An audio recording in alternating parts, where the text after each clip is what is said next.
함께 찾아볼 말씀은 시편 16편 1절부터 11절까지의 말씀입니다.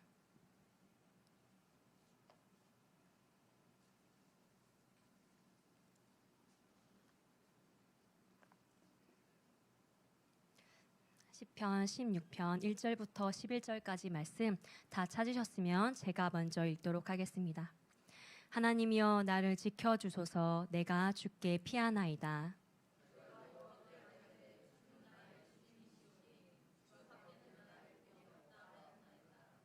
땅에 있는 성도들은 존귀한 자들이니 나의 모든 즐거움이 그들에게 있도다.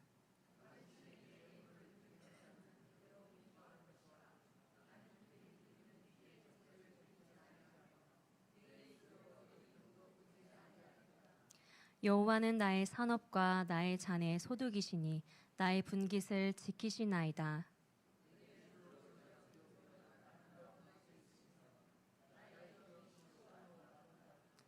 나를 훈계하신 여호와를 송축할지라. 밤마다 내 양심이 나를 교훈하도다.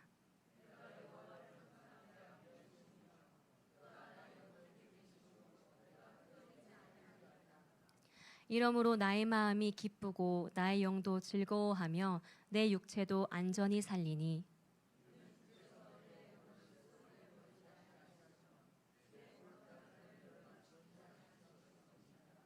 함께 읽겠습니다.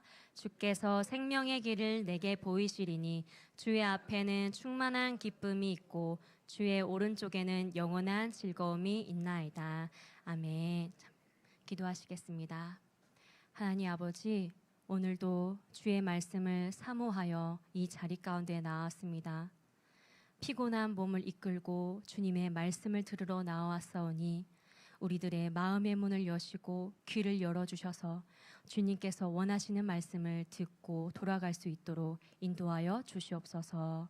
오늘의 예배를 시종일관을 주님께 맡겨드리며 살아계신 예수님의 이름으로 기도드립니다. 아멘. 우리는 계속해서 마가복음을 통해서 예수님이 어떠한 분이신지를 배우고 있습니다. 지난주에는 우리를 섬기기 위해 오신 예수님에 관해 말씀을 나눴습니다. 예수님의 섬김은 십자가에서 절정에 이르렀습니다. 예수님께서는 우리의 죄를 대신 짊어지시고 우리를 살리기 위해서 죽으셨습니다.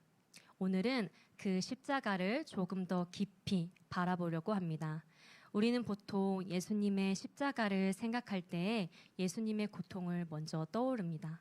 그런데 시편 16편은 우리가 미처 생각하지 못했던 예수님의 또 다른 마음을 보여줍니다. 예수님께서는 어떤 마음으로 십자가의 길을 걸으셨을까요? 오늘 말씀을 통해서 함께 살펴보겠습니다. 오늘 본문 말씀으로 시편을 읽었지만 사도행전 2장의 내용과 함께 말씀을 전하려고 합니다. 사도행전 2장을 보면 처음 교회가 어떻게 탄생을 했고 그때 어떤 말씀을 전했는지를 알 수 있습니다. 사도행전 2장을 살펴보면요, 베드로가 설교를 했는데 그때 성령님이 강림해서 3,000명이 회심했다고 합니다. 3,000명은 그저 성인 남자의 숫자입니다. 이들의 가족을 고려하면 약 10,000명 정도에 이르는 규모가 처음으로 10,000명에 이르는 규모로 처음 교회가 출발했다고 볼 수 있습니다. 초대교회가 탄생한 날에 선포된 하나님의 말씀은 전혀 새로운 말씀이 아니었습니다. 성령 하나님은 베드로를 통해서 이미 이스라엘 사람들에게 익숙한 성경이었던 구약을 통해서 예수 그리스도의 십자가와 부활을 설교합니다. 이때 베드로는 특별히 구약 성경 중에서 시편 16편과 110편을 인용합니다. 이 두 본문은 바로 예수 그리스도에 대한 시편이다라고 해서 메시아 시편이라고도 불립니다. 오늘 본문인 시편 16편을 잘 이해하기 위해서 먼저 메시아 시편의 특징을 잠시 살펴보겠습니다. 시편은 총 150편으로 되어 있죠. 이 중 약 10분의 1 정도가 메시아 시편으로 분류되고 있습니다. 먼저 시편 22편을 보면 아, 그래서 메시아 시편이구나 라는 것을 알 수 있습니다. 우리 다 같이 시편 22편 1절 말씀을 함께 읽도록 하겠습니다. 내 하나님이여, 내 하나님이여, 어찌 나를 버리셨나이까? 어찌 나를 멀리하여 돕지 아니하시오며 내 신음소리를 듣지 아니하시나이까? 많이 들어본 구절이지요? 네, 예수님께서 숨을 거두시기 전에 마지막으로 십자가에서 하신 말씀입니다. 엘리 엘리 라마 사박다니라고 말씀하셨어요. 예수님은 십자가에서 습관에 따라서 기도하셨던 것처럼 말씀도 암송하셨습니다. 그때 시편 22편을 암송하셨던 것이라고 생각하는데, 왜냐하면 시편 22편 전체가 예수님의 십자가 사건을 자세하게 예언한 시편이기 때문입니다. 십자가 앞에서 당황했었던 제자들, 여인들, 그리고 가족들에게 주님께서는 이 시편 22편을 암송하시면서 그들에게 말씀하십니다. 아마도 예수님은 이 말씀을 암송하시면서 이러한 마음을 가지셨을 것 같아요. 얘들아, 지금 눈앞에 보이는 이 상황이 이해하기가 힘들지. 그런데 시편 22편을 읽어보면 이미 하나님께서 예언을 하신 말씀이다. 너희 앞에 보이는 이 십자가는 유대인들이 우발적으로 나를 고발해서 갑자기 일어난 사건이 아니고 이미 1000년 전에 다윗을 통해서 예언된 하나님의 말씀이 지금 너희들 눈앞에서 이루어지고 있는 것이다 라고 하는 것 같습니다. 실제로 시편 22편과 사복음서에서의 십자가 사건의 기록을 대조해 보면 시편의 말씀이 역사적으로 성취된 것임을 알 수 있습니다.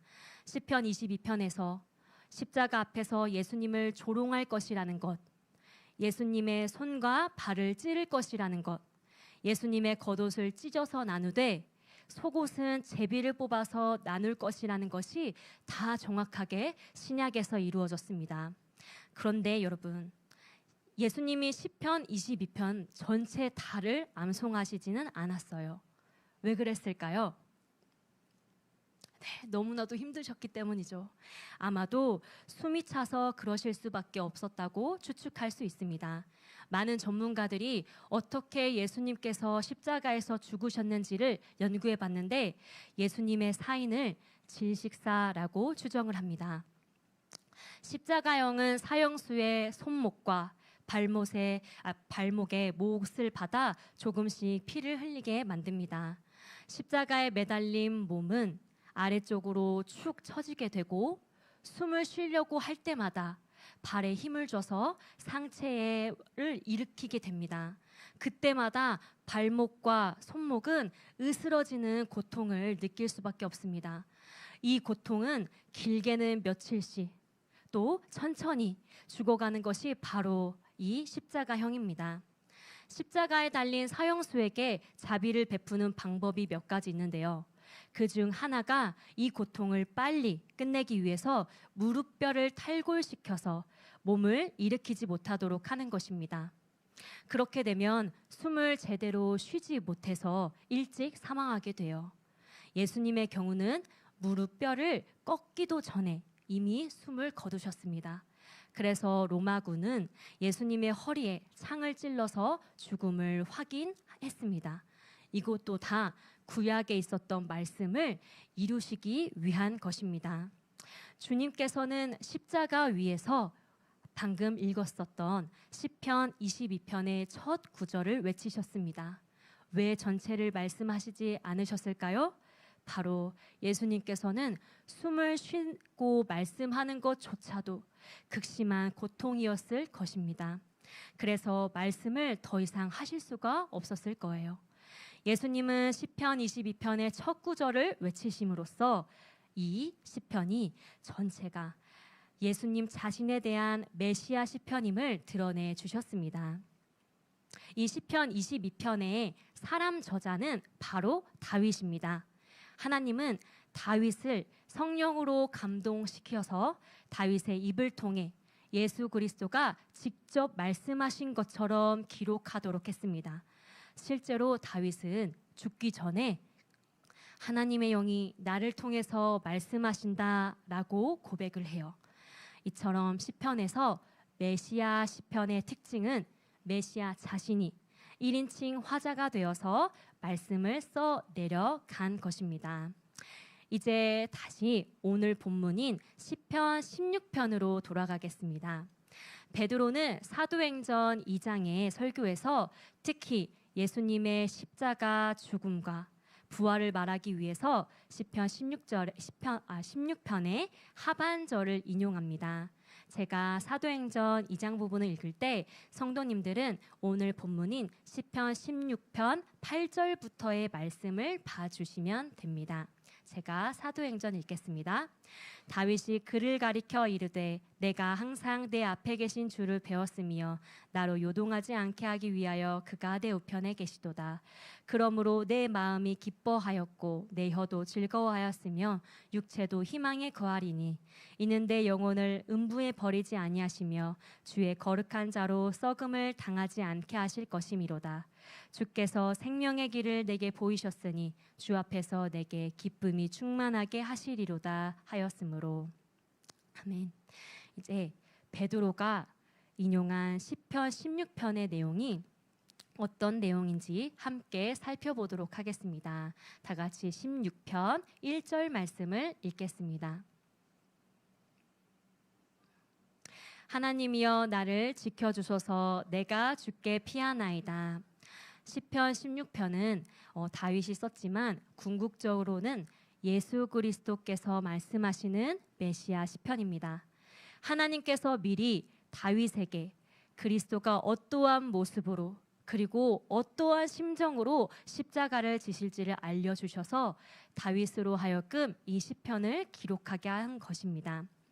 예수 그리스도는 이 말씀처럼 십자가를 앞에 두고 아버지 하나님께 피했습니다.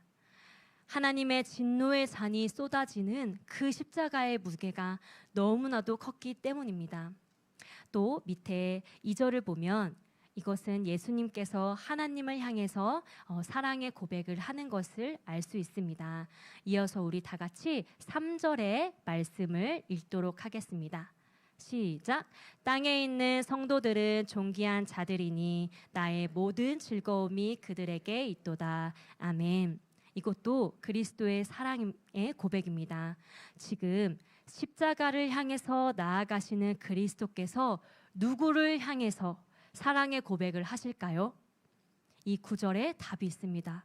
그것은 바로 땅에 있는 성도, 바로 저와 여러분을 포함하여 이 땅에 있는 교회들, 신자들, 하나님의 자녀들에게 하나님의 예수님께서 이 사랑을 고백하시는 것입니다. 사실 나의 모든 기쁨이 즐거움이 당신에게 있습니다 라고 고백하는 것은 결코 쉽지가 않습니다. 우리가 아무리 누군가를 좋아해도 그 대상이 나의 모든 기쁨이다 라고 말하기가 참 쉽지가 않습니다. 제가 오늘로써 결혼한 지 한 달 그리고 하루가 되는 날입니다. 네, 아주 꿀이 떨어지는 신혼생활을 하고 있지만요. 그런데도 불구하고 나의 모든 기쁨이 황승연 당신이야 라고 말하기가 참 쉽지가 않습니다. 오히려 저는 반대로 강요를 하고 있어요. 당신의 기쁨은 바로 나라고 강요를 하고 있습니다. 당신의 기쁨은 바로 나니까 내가 기뻐야 당신이 기쁠 수 있어 라고 요새 많이 그랬던 것 같습니다. 반성합니다, 주님.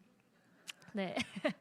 그런데 오늘 본문을 보면요, 하나님의 사랑이 우리와는 다른 차원임을 선언합니다.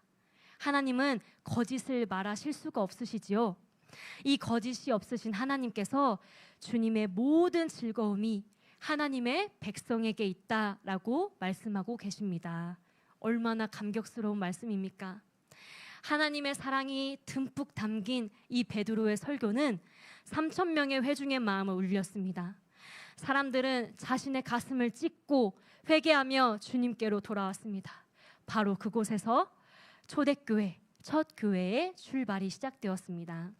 성도님들, 시편 16편 후반절에 보면 반복해서 등장하는 단어가 있습니다.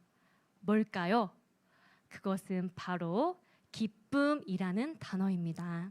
아까 살펴보았던 시편 22편 말씀은 예수님의 십자가 고통을 아주 자세하게 보여주고 있지만 이 시편 16편에서는 뜻밖에도 예수 그리스도의 기쁨을 나타내고 있습니다.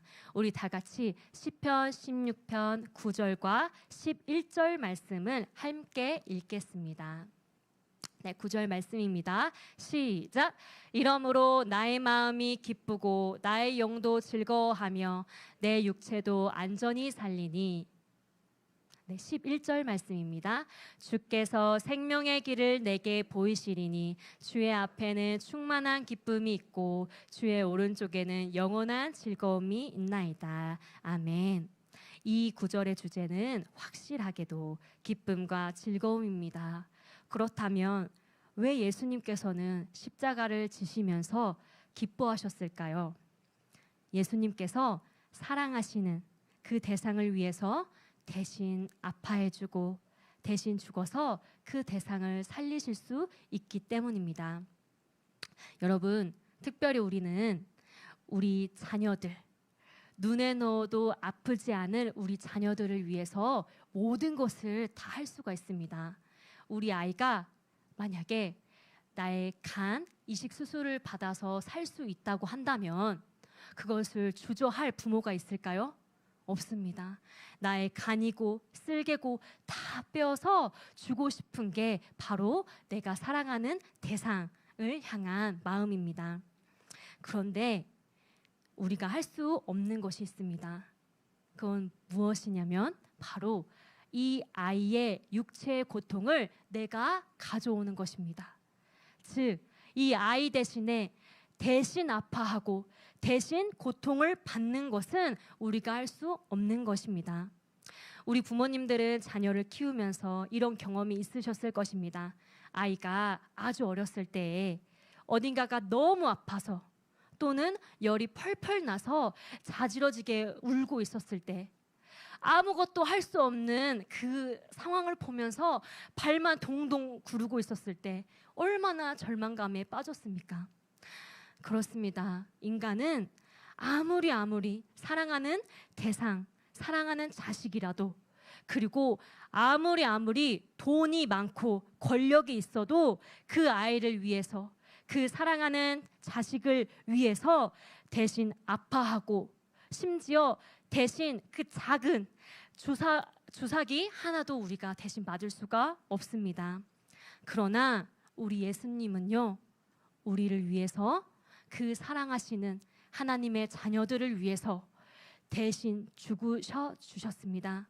우리 인간에게 이 죽음은 육체적인 죽음으로 생각을 해도 너무나도 겪고 싶지 않은 것, 피하고 싶은 것이지요. 예수님은 그 죽음 넘어 하나님과의 단절되는 그 아픔을 예수님은 다 하셨습니다.